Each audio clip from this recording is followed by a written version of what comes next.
Hey guys, this is Roochay Shukla here, Senior Marketing Manager at Outdustry, a market-leading artist services and rights management company. Uh, Behind some of the biggest artists like Dua Lipa, Love, Major Lazer, Says on the Beat, and many more. Today I'm here with TuneCore India to give you a crash course on how this 1 year will look like for all you independent artists. So artists should look at an annual event planning, right? And let's look at it why. If you notice the kind of stuff that's working on the internet at the moment is primarily three things. So you have one which is a very meme worthy kind of a content which kind of goes and flows in the market and like people pick it up. We have examples of like from our artist Major Lazer who did Jadi Booty with Nuclear and Rashmeet Kaur, and like somebody like a Mayur Jumani who's a brilliant content creator picks it up and the meme flies and then automatically filters to the song. The second kind of content that happens really works very well is topical stuff. So you look at the whole wedding season, which is obviously always on in India at the moment. But if you look at last year itself, between the Q1, there were like close to million and a half weddings happening. And then what at that time we partnered with our dear friend Law Stories along with Represent, and we put out a wedding EP out there that we marketed. So that's the kind of thing that flows. And the third kind of thing that works is if somebody makes a very unique content piece and then suddenly it shots up, be it a recent song or an old song, but it kind of has a new fresh life. For example, even from our clients, like you take up Love I Like Me Better, but then it gets mashed up with Dildara and then suddenly that becomes a song. Or a Dua Lipa's Levitating mashes up with Wo Ladki Jo Kaha, and then suddenly that becomes a new piece. In today's time, all of these things are constantly floating around on the internet. And so when you look at a long-term planning, you need to have a strategy that lays down for a longest possible time so that you can tap these moments. In our other words, we call it moment marketing. And for you as an artist, you need to create these moments or tap these moments to make the most out of it. The key elements that needs to be included in artist planning are primarily three things. But before we get into it, like let's kind of reverse back a little bit. When you look at how artists were tapped by the labels, labels were primarily interested in two things. One, they were interested to know the gatekeepers in the world of radios, TVs, press, which were the primary vehicles to drive music. And secondly, they were also interested to completely tap the editorial part of the strategy. So how your song was placed and what playlist it was placed was the most important part. The reality of the scenario is today there are no gatekeepers, and this is a great space to be in for you as an artist. And now coming back to the three things, which means that if there are no gatekeepers, then you and your fans are directly communicating, which is a complete fan-led strategy. So first is a complete important strategy to build your fandom and your fan communities and be the direct voice to them. The second one is that in today's time, short form video platforms are more important than ever. TikTok on a global front claims that users are twice more prone to discover new music on their platforms specifically, than any other platform. And I think this is true for even the other short form video platforms. So this needs to be tied in with a content-led strategy that you would put out on a reels or a shorts, which becomes like your second most important thing. And thirdly, last but not the least, your music. But combine that music with your narrative. So you as an artist, only you can really completely convey to your fans how that piece of music made you feel when you made it into your studio, or when you wrote that lyric wherever you did that, or how that chorus sounds to you and what that means to you. This messaging needs to be out there directly, knowing how your fans would then be carried with you when they know the full information of it. So here are the three things. Releasing a lot of music consistently or releasing selected tracks with a lot of marketing in it. What should you do? I think there are no wrong answers in this. It completely depends on what your objective is with that particular piece of music. And you can literally go on and like release a new song every month or every 15 days, or probably take your own sweet time and release only one album or one song in 6 months. But it completely has to tie in with what your strategy is for that rest of the year. The important part to note here is that for you as an artist, every song is your baby. So probably you would think that no, I don't want. I want to take my own sweet time. I want to make sure that my every piece of music is the best. Uh, but the reality of the situation is that there is a lot of content already out there, and I think it just needs to be out there. Every song comes with a shelf life, or rather, in today's time, the shelf life is forever. The only part that shelf life gets activated is in regular intervals, and that is very much possible by way of marketing and by way of igniting via content pieces. So how does that work for all the other artists? For example, there are artists like Dua Lipa who her last album Future Nostalgia was worked for 2 years straight by us. But even in that one track, Levitating, that really clicked off well, was worked for 10 months, and that was by way of creating a local remix with Amal Malik and Sukriti and Prakriti Kakkar.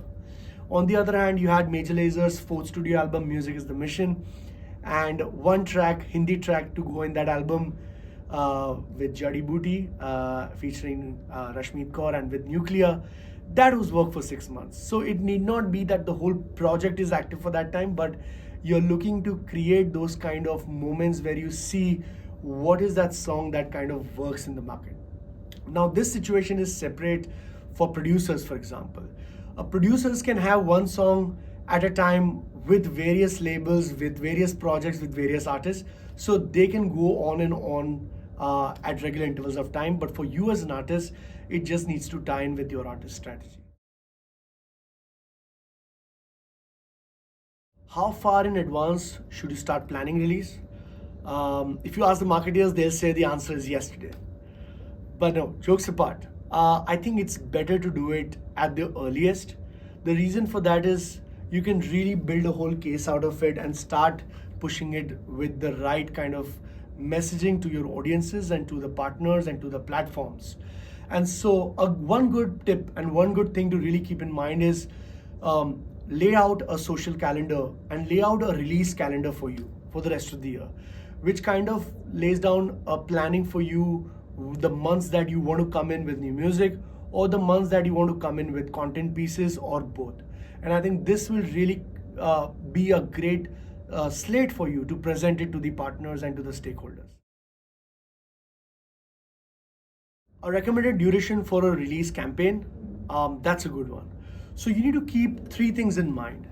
A release needs to be broken down into a pre-release campaign, a release week campaign, and a post-release campaign. Now, all of these three things can be termed under phase one, because no matter what you do, if your song works great well, then that can go on and on for the next couple of months, and you can break it down into furthermore phase two and three of the campaigns. But if you look at just a basic phase one of the campaign, the pre-release, best to do it is if you look at what the platforms are saying. Like Spotify is saying they need a 7-day release period to make it to the release radar, which is why the pitching tool. But if you go a little reverse, I think let's give yourself 2 weeks to 3 weeks window. It's best to like really be ready with your song being ingested with the right kind of metadata into the system, so that then you can start focusing on the announcement of the song on your socials. Now let's come to the release week. The release week is primarily the three more important days: Friday, Saturday, and Sunday, which kind of drives the streams and drives the algorithm for you in the next couple of days. And so focus all your energies on like how you're driving the audio streaming link across platforms onto your socials via content pieces and by giving shout outs or by making sure you are spreading the word right into your community. And the third part is post-release campaign, which comes in a week after the release. Let's give yourself 2 weeks, 3 weeks time for this as well.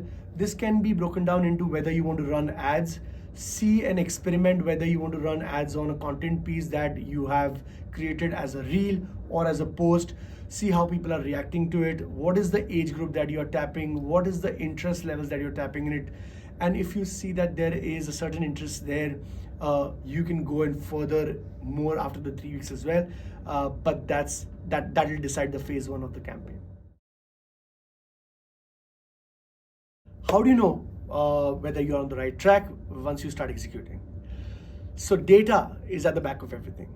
Realize that you are right now sitting on a lots of data just by being present across platforms. What are those? As simple as Instagram, for example. If you're an artist, you have a dashboard there itself which gives you tons of insights on whether which post is really working, which reel is working, what is your audience demographic, and what's the best time for you to post. That itself gives you a lot of power to really design your strategies around it. Now, how does that tie into music? Look at the music platforms. For example, Spotify. Spotify per artist dashboard is very easy to get. If you haven't, you should enroll for it and claim your artist, and you can get the access for that. Study those dashboard, how these streams are working and where they are coming from, and how much percentage of the stream that is. Number 3 is Creator Studio on YouTube. Obviously, YouTube and audio streams go hand in hand, but you have the access to the Creator Studio. So how is the algorithm playing with it? Whether is your video getting recommended after a certain video of a category?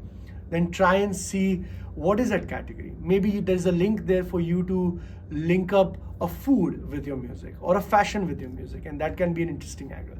And lastly, your distributor itself, for example, TuneCore, has a dashboard access that can give you lots of data and give you knowledge about how your track is performing. And I think that can really be a great way for you to lead the next steps on your campaign. The 3 things independent artists should avoid in 2024. Number 1, not having consistency in the look and feel across your platforms. So it's an odd one where you're putting up music out which is talking about love or celebration, but on the other hand, it has images from your heartbreak songs, for example. And that's a straightaway no where a fan, an audience lands on your platform, and there's a straight disconnect there. So try to avoid that. Number 2, do not rely heavily or at all on the editorial playlist. I know it's important when you get like a high by getting the playlist cover or added onto the top playlist, but as per the real stats, Spotify themselves want your editorial contribution to be less than 15%. And you can really look at this on the back end of Spotify for Artists. Try to create a momentum by your own organic reach or by your own content-led strategy, and then push it for furthermore playlisting, which will help you grow on the platforms. Number 3 is when you try burning the cash. Do not burn cash heavily on just pieces that are not required. For example, a fancy music video, you don't really need to have it. You can either have a visualizer or a lyric video, or there are many ways to just put an audio out there. And you can try and understand and experiment a bunch with your content via reels or shorts and see whether do you really need it, because sometimes that content itself becomes like the main vehicle. And for this, I think what I really suggest is you really having the right kind of partners on ground that can really handhold you. So you have distributors like TuneCore that can provide their services, or marketing services like ours, like Outdustry, that can handhold you and guide you with the kind of strategies, or whoever else that can join hands with you and suggest how your budget needs to be taken care of.